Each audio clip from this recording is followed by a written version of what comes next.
In June 2011, Christchurch, New Zealand suffered an earthquake that left a lot of the city in chaos, destroying buildings and infrastructure and leaving over 50,000 homes without power. As a result, there were collapsed houses, ruptured water mains, flooding, and fires due to disrupted electrical lines. Due to the strong ground motions and intense shaking, part of the city experienced a strange phenomenon known as soil liquefaction. Sand boils emerged from asphalt roads, toppling and sinking cars, and causing boulders to fall from hills, resulting in more home damage.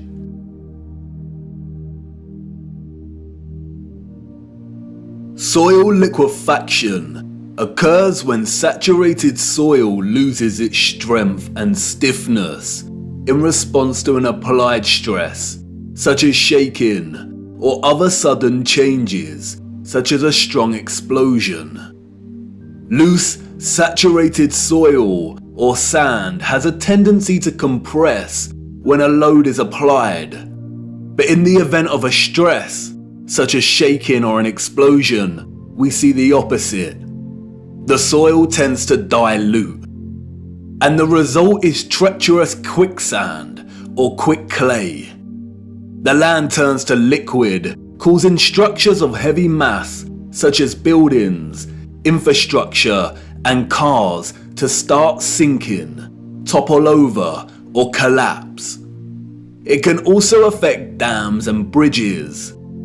Turbidity currents can also form huge landslides that are impossible to stop. In the worst case scenario, entire cities may be destroyed. As you can see, liquefaction can move entire areas of land. The mud can rise dramatically and rapidly, and its destructive force is unstoppable. It is a well-documented phenomenon. The 1964 earthquake in Nagata, Japan caused liquefaction, and we can see the effects very clearly in these photos. The same here with the 1964 Alaska earthquake. Buildings toppling, cars sinking, infrastructure collapsing. Once the stress has subsided, the soil begins to solidify once again, and we can see the aftermath. Uneven, muddy streets remain where there was once road paving. Returning to photographs of 19th century cities, we see a similar situation here. The roads are unrefined and full of mud. We see unsophisticated, uneven, coarse, and muddy roads everywhere against a backdrop of refined, sophisticated, and magnificent architecture. Could these cities have suffered the similar fate of soil liquefaction that we see in more recent times? Perhaps. But unfortunately, muddy roads is not enough evidence to base any conclusions on, is it? Children ask the most vital of questions, and adults, in their foggy stupor, usually provide the most unsatisfactory answers, often regurgitating learned nonsensical information that leave the child's imagination unfulfilled. Squelching along these muddy 19th century roads, observing their surroundings, a child may ask, why did they build the windows so low to the ground?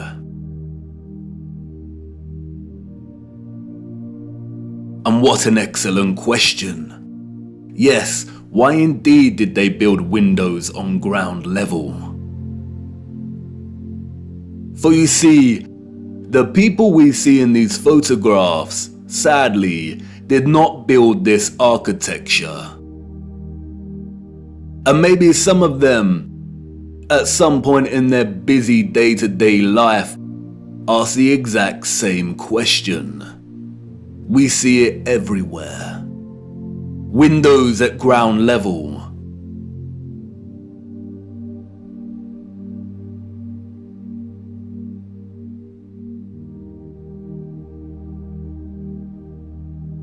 Windows partially below ground level.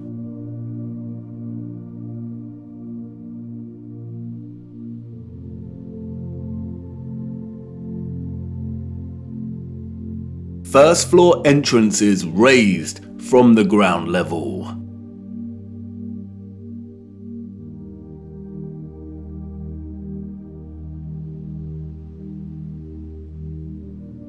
Steps leading down to entrances below ground level.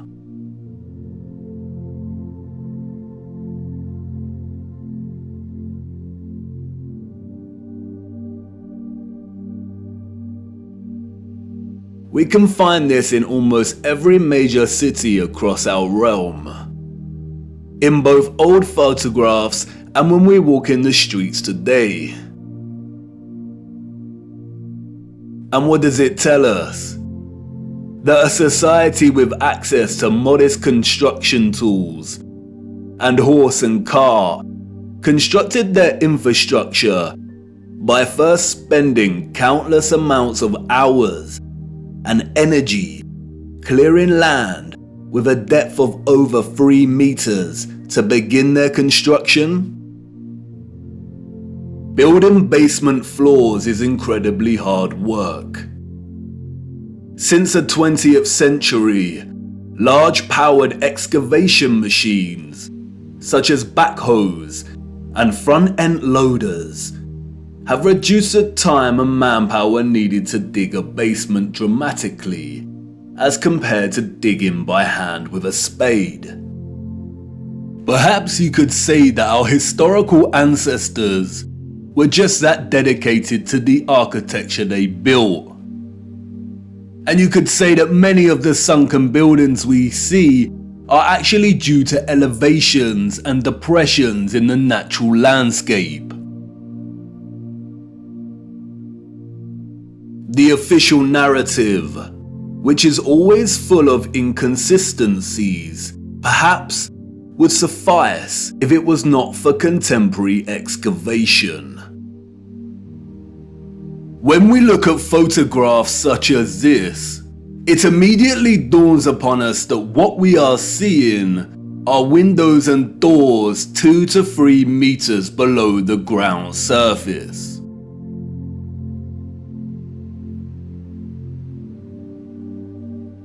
Why are there windows and doors underground?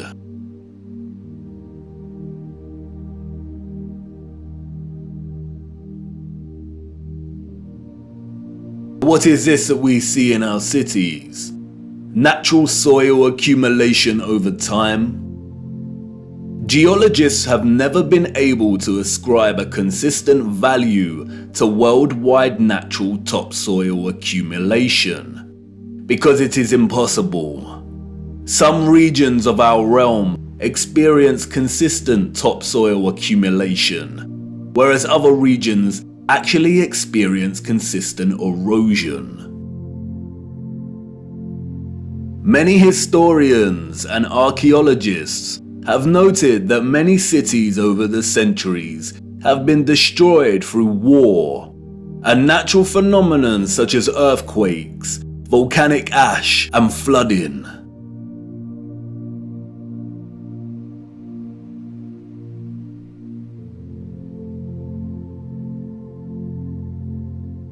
Aren't these just the layers of previous civilizations?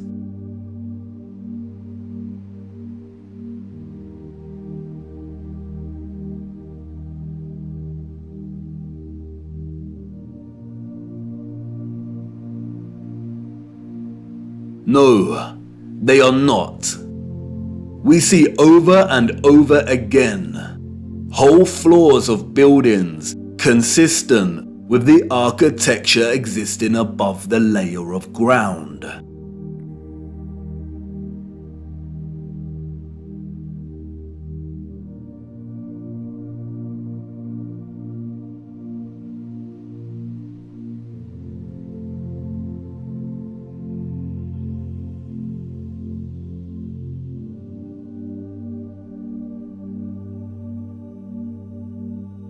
You see, what lies beneath is not the unfamiliar traces of previous generations, but of the same generation that built these structures.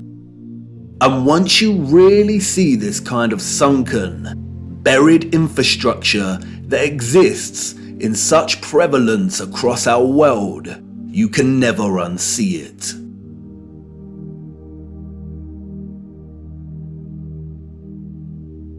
We see that the foundations of old churches are actually the original first floors with consistent entrances and windows.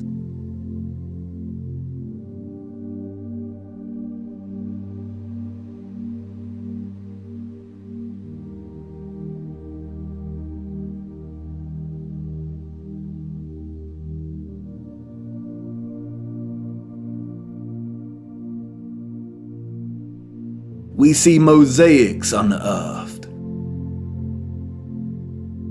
We see pillars, columns and arches that were originally much larger, and it was the layer of soil that reduced their size, as if they weren't big enough to begin with.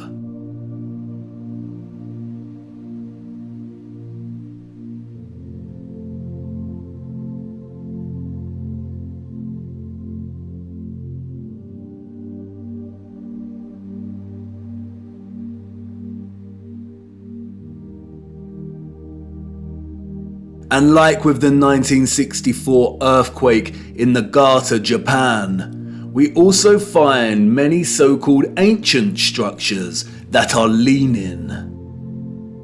As if at some point, the soil beneath these structures loosened and liquefied.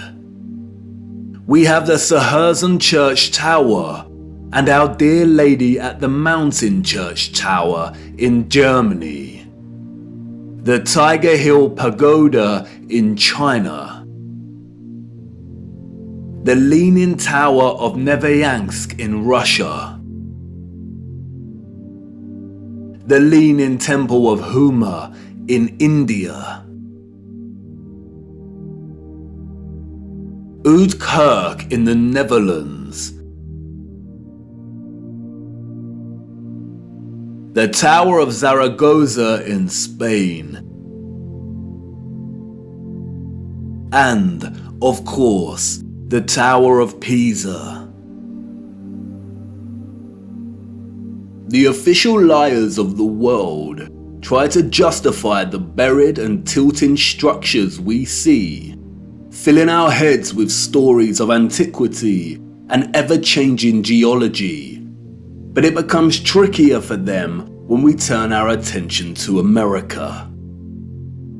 If we are to believe their narrative, then all of the buildings we see in 19th century photographs of the burgeoning American cities are newly constructed. Why do we see famous structures, such as the Washington Capitol building, with consistent infrastructure that buries very deep into the ground? And again, the inconsistencies do not add up. Why would an underdeveloped people waste resources, energy, and time constructing the foundations of the Capitol building to be consistent with the column style we find above the surface? The foundations did not have to feature columns. Columns, we are told, are a stylistic choice, not a functional one. So why would they do this? In a nutshell, they wouldn't.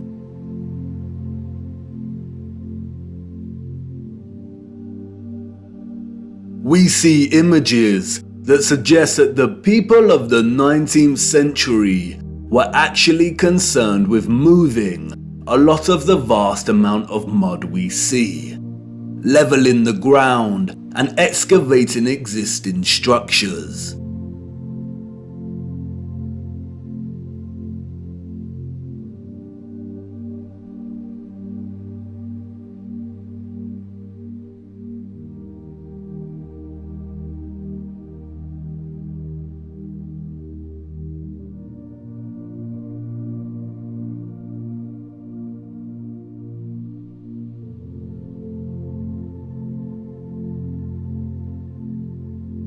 The consistency and prevalence of buried architecture across our realm indicate that whatever happened was a worldwide event, despite regional differences in natural topsoil accumulation and erosion. And there is no official narrative explanation that justifies the buried architecture we see. No explanation provided to justify the amount of mud we see in 19th century photographs of our cities. On the roads, mud piles from clearing, the roads uneven, the land ravaged, but the architecture grand, perfect and intact. Applauded by literary scholars for his use of fog as an opening simile and metaphor to paint a portrait of London as a corrupted hub amidst burgeoning industrialization, many often overlook that Charles Dickens's 1852 novel Bleak House actually opens with a different image. London, Michaelmas term lately over, and the Lord Chancellor sitting in Lincoln's Inn Hall. Implacable November weather. As much mud in the streets as if the waters had but newly retired from the face of the earth. Liquefaction caused havoc across Christchurch and the Garter. But these were isolated earthquake events, and only portions of each city were affected. It is not possible for there to have been huge, simultaneous earthquakes around the world during a similar period. Or is it? Even Wikipedia tells us that liquefaction can occur naturally or artificially, from an earthquake or other sudden change in stress condition. Even if this was the case, we do not see the same structural damage to the buildings in the 19th century like we do in cases such as Christchurch and the Garter. Most of the buried architecture we see is intact. It is either sunken or the ground level has been raised at least 3 meters, sometimes in a uniform manner, and other times partially buried in rolling mud hills, as if there were huge landslides.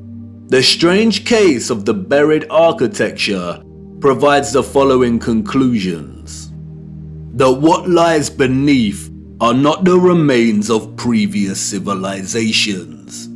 More often than not, the buried structures are consistent with the architecture we see above ground. That the structures are much larger than originally suspected, and therefore they are even more of a construction impossibility for a Victorian generation of horse and cart, and those existing before them. That natural topsoil accumulation and soil liquefaction are not satisfactory explanations for what we see here. Whatever took place had to be something much larger and widespread, such as a natural or artificial earthly cataclysm of sorts. As many of the photographs show, many citizens of the 1800s were responsible for moving much of the mud, leveling the ground, and excavating buildings, which suggests that whatever happened had happened very recently in their past. The complete absence of a reasonable mainstream justification for the buried architecture we see suggests that the controllers of our realm are deliberately trying to hide whatever happened. And what of the deserted cities we see in the earlier photographs? If these cities were truly empty, then we must ask why. We must also ask how all the people got there in the end. In the space of 30 or so years, we see a city go from barren to bustling. Interestingly, it is Charles Dickens and 19th century literature more generally that offers some clues. Two central themes run throughout 19th century Victorian literature. That of marriage and female chastity, and that of orphans and adoption. Many of the fictional characters we've come to love over the years are orphans. We have Oliver Twist and Pip from Great Expectations. We have little orphan Jane Eyre and Heathcliff from Wuthering Heights. We have Mowgli from The Jungle Book, Cosette from Les Miserables. We have Heidi, Rapunzel, Peter Pan, Snow White. We have Tom Sawyer and Huckleberry Finn and Anne of Green Gables. And these books were of their time, as far as orphan prevalence goes. The only issue is that these novels romanticize the orphan as a figure dislocated from society by default, and therefore pave their life's path as one of unforeseen opportunity. This was not reality.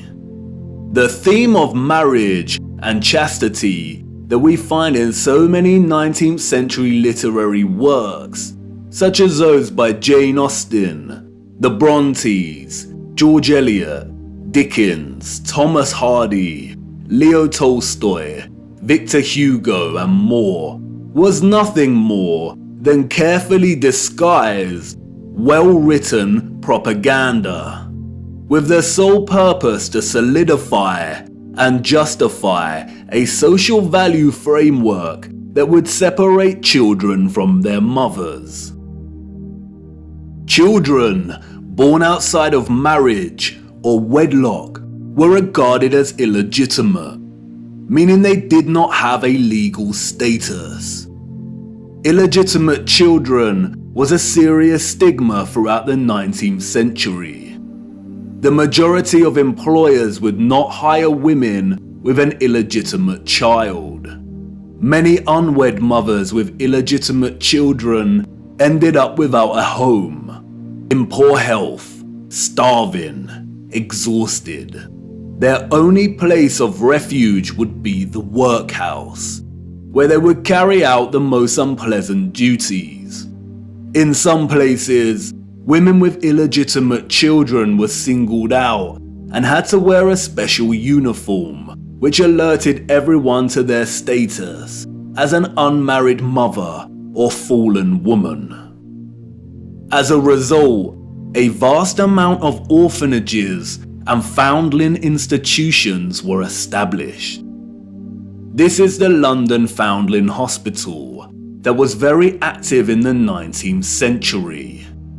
Look at the size of it. Charles Dickens was obsessed with this place.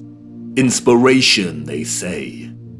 The official narrative tells us that an estimated 4,500 women handed over their children to this huge building. But this was just one institution.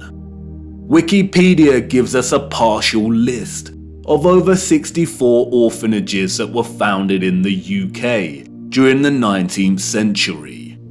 The list is only partial. The peculiar case of the vast amount of parentless children in the 19th century is well documented by many researchers. And most of them agree it is almost impossible to establish figures that really do justice to just how many orphans there were during this period. Their footprint did not enter the record books. It formed in the mud and was then washed away. It wasn't just the UK. This was a worldwide phenomenon. New York City had 4 foundling asylums alone that processed thousands of children annually. By the beginning of the 20th century, Italy was reporting 32,000 children per year. Spain and Portugal were reporting 15,000 annual foundlings. Before 1860, 374,000 recorded infants were processed by the asylums in Milan, Naples, and Florence alone. Historian David L. Ransell states that Moscow was receiving between 16 and 18,000 infants annually by the 1880s, and sending over 10,000 of these each year to outlying villages for care. In 1882, there were all told 41,720 foundlings from the Moscow home, living with 32,000 foster families, scattered throughout 4,418 villages. A dozen villages had over 90 fosterings each. One thing that is often overlooked is that there were a series of laws passed in the 1800s, making it almost impossible for unwed mothers to keep their babies. The 1833 Poor Law Reformation introduced bastardy clauses that shifted the entire responsibility for the illegitimate child onto the mother.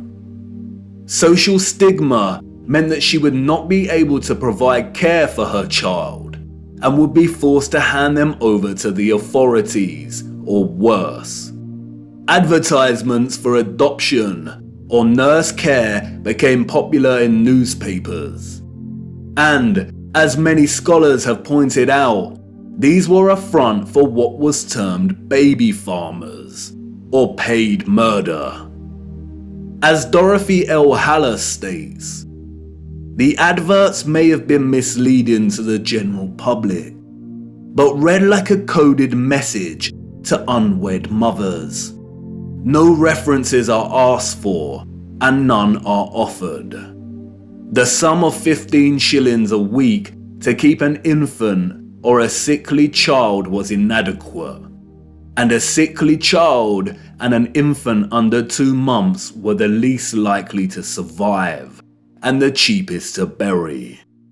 Infants were taken, no questions asked, and it was understood that for £12 no questions were expected to be asked. The transaction between the mother and the baby farmer usually took place in a public place, on public transportation, or through a second party. No personal information was exchanged. The money was paid, and the transaction was complete. The mother knew she would never see her infant alive again. Most children, however, were not murdered, but were dropped off at the doorsteps of orphanages or the workhouse. All children taken into these institutions were given entirely new identities. They were provided for with shelter, food, and clothing temporarily, and then sent off to workhouses or another location. Photographs in the 19th century were scarce, but towards the end of the century we see more photographs, and the last continent to experience such mass exodus of orphans was the United States. And it is here that we see evidence of the orphan trains. The first group of these orphans arrived in Michigan in 1854, and from that moment on, the movement shipped hundreds of thousands of children across the states until it ended in 1929. Officially, there were over 97 institutions involved in orphans and orphan trains in the 19th century. And again, this was not just the United States. Annie McPherson will go down in history as a woman who scammed more than 100,000 foundlings and shipped them from the United Kingdom to Canada, New Zealand, and South Africa, and even to the outer edges of the earth in Australia, so that they could be sold into child labour. Why do we see so many photographs of orphans in workhouses? Why are they working with machinery created for adult use? Were there not enough adults during this time to carry out this work? And then there is the strange case of the burgeoning American amusement parks at the turn of the 20th century.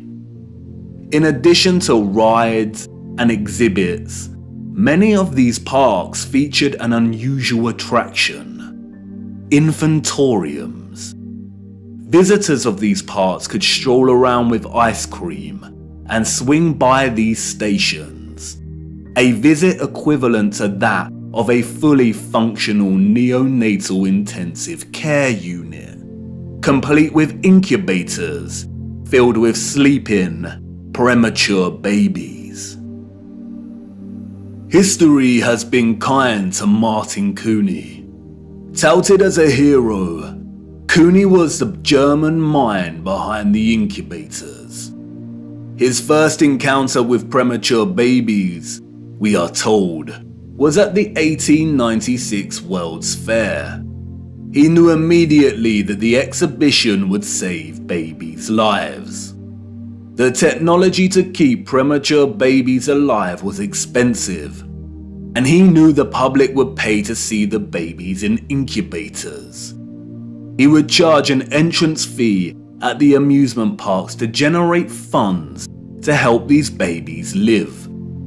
Nurses tended to the babies as an enraptured public looked on. Like any other amusement, the premature baby exhibits included carnival barkers who tried to lure the public to come and see the babies. I don't know about you, but I find something very off about these incubators. Advertised as featuring living babies, a lot of the fairs where Cooney showed his babies also featured eugenics exhibitions. Eugenics is a field of corrupted pseudoscience that endorses selective breeding to improve the genetic quality of the human population. Eugenics was inspired by Darwinism and was a driving ideology that fueled the Nazis. Why are people paying to see living babies as if they had never seen a living infant before? Did people of the time not have their own babies? And where are these infants' parents? How did they have the technology in the 19th century to keep premature babies alive in such a way? Or is something off, once again, with the official narrative? There were 80,000 premature babies who were treated in these amusement park incubators. 80,000. The hundreds of thousands of orphans in the 19th century are just barely believable. Were women really that carefree? Did America even have the population numbers to justify 80,000 premature babies? We are not talking orphans here, but infants born prematurely. The narrative is not convincing or realistically fathomable. Where did these babies come from? More troubling is Cooney's background. As many historians have pointed out, he had no medical degree or training. His story is a very similar one of unconvincing philanthropy that we find surrounding some of our contemporary figures today that also do not have medical degrees. And then there is Marie Dressler, a Canadian silent film and Depression-era movie star. She adopted one of these incubator babies. celebrities and adoption. The official narrative conveniently leaves this out of her story and tells us that she may have had a daughter who died as a small child. But the photographs suggest otherwise. Did she adopt her incubator baby at one of these fairs? Were the fairs a front for illicit adoption of premature babies? Even if they were premature, did that mean they had no parents? Who owned and was responsible for these parks? And what happened to the babies once they grew and left the incubators? If something feels eerily wrong about the entire narrative surrounding these parks and orphans, it's because we are not being told the truth. Why were there hundreds of thousands of parentless children in the 19th century? Where did they come from? They were relocated all over the world. Europe, America, Russia, Australia, Canada. Why? Especially when most still had a living parent. If pregnancy out of wedlock was such a social stigma that resulted in such trauma, why would so many people put themselves in that position in the first place? Did the government really care about social morality enough to pass laws? And all the effort to build and maintain orphanages and orphan relocation networks, would this not burden governmental finances and administration systems? It certainly would have. But you see, there was a greater purpose behind the government's worldwide agenda: repopulation. The social narrative of chastity was nothing more than propaganda and justification for stealing children. The reason we see empty cities in the early 19th century is because they were in fact empty, void of population. And the reason they are bustling 30 years later is because orphans were shipped into these cities to repopulate them. You see, in the early 19th century, there was a worldwide reset of sorts through depopulation and then repopulation. The people we see in these photographs did not build this architecture. They inherited it, along with a lot of mud. Not only did they inherit it without a clue as to what it actually was and who it belonged to, but they were unknowingly complicit in repurposing pretty much all of these structures. I know, none of this is making much sense at the minute. You are probably wondering why on earth these cities were empty and full of mud. What happened that meant governments needed to repopulate the earth? And I know what you're thinking. This is all very intriguing, but what does this have to do with flat earth? You want to know more about the firmament, the sun and moon, and our stationary plane. Do not worry. Everything will become clearer as we continue our journey. The prevalent evidence of buried infrastructure, coupled with deserted cities and a burgeoning industry of orphans, is just a start. These are all necessary clues, hinting at some kind of cataclysm, but the real story hasn't truly begun yet. The stage had to be set first, and now it is ready. And even if you cannot see it yet, I know you feel it, viewer.